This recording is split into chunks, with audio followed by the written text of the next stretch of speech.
opinions about it. I'm not Dr. Cohen, but I'll try to do my best to answer your question. Let me first rephrase the question from what I understood you're asking.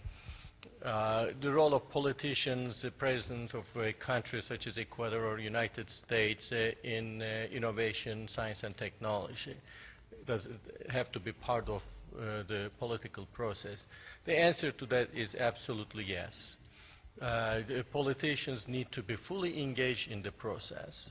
And it must be the president's vision to have an impact, because the economic growth of a country heavily depends on the innovation and invention process and commercialization. United States has recently felt that they are falling behind in innovation, believe it or not, because of the globalization. And they have formed a committee, President formed a committee called a Committee on Competitiveness.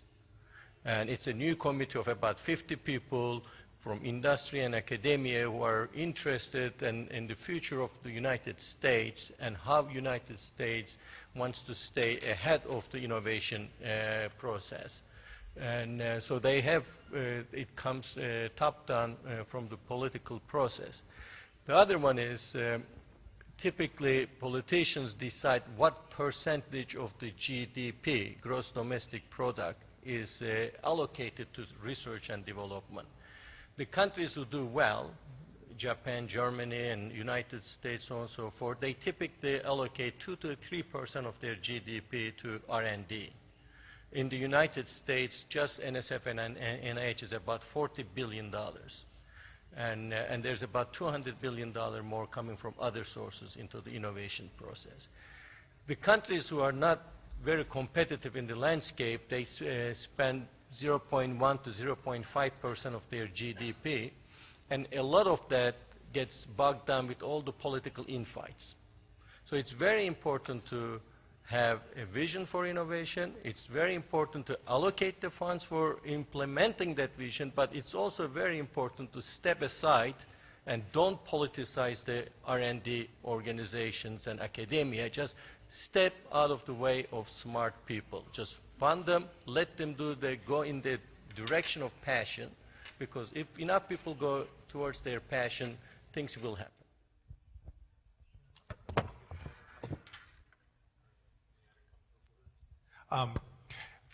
I agree completely with what Mehmet said. I would say that there are extra resources if you wanted to find out a position on a candidate where they stood in terms of science and technology. I didn't notice for this year's election, but if you, for instance, IEEE Spectrum magazine, if you're familiar with that, or the Physics Today magazine, usually has each election year the positions of the candidates, and it's very clearly spelled out. You won't see it.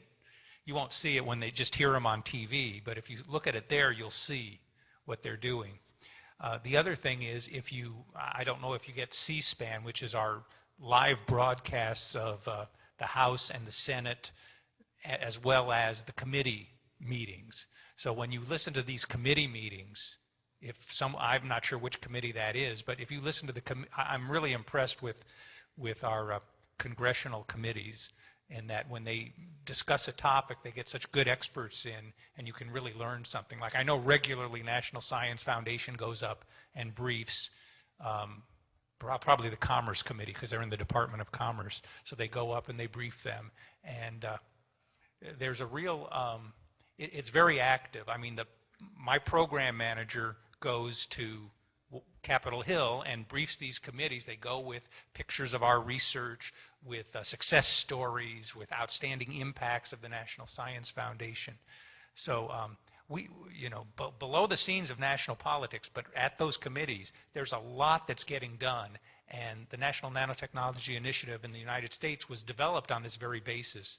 The head of National Science Foundation became President Clinton's science advisor, and working with National Science Foundation and the other funding agencies, research funding agencies, they went up to see him, and over time that initiative developed. So it's really a consensus.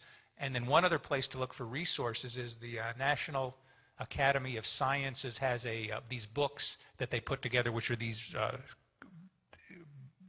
important people from the world who come together and discuss these initiatives. Like I remember there was one on the optical technologies at one time, and math education for high schools, and there's all these National Science Board public. Most of them are free, or you can download the PDF for a couple of bucks at most. There are studies that inform and determine the direction. So there's been several on nanotechnology along the way, on any of the science things done. And there's just a lot of information out there where you can become well informed and use these as models. One other comment I wanted to make was I caught some of the comments that your National Science Foundation head here had talked about, and I thought he has a good approach for how he's criticizing and judging. I mean, someone has to make these judgments on what science you're going to do and how you can fund it and who's doing it, and it's a hard process, and somebody has to do that. And I thought there was a lot of intelligent thought and concern about how to move the science and technology ahead in Ecuador.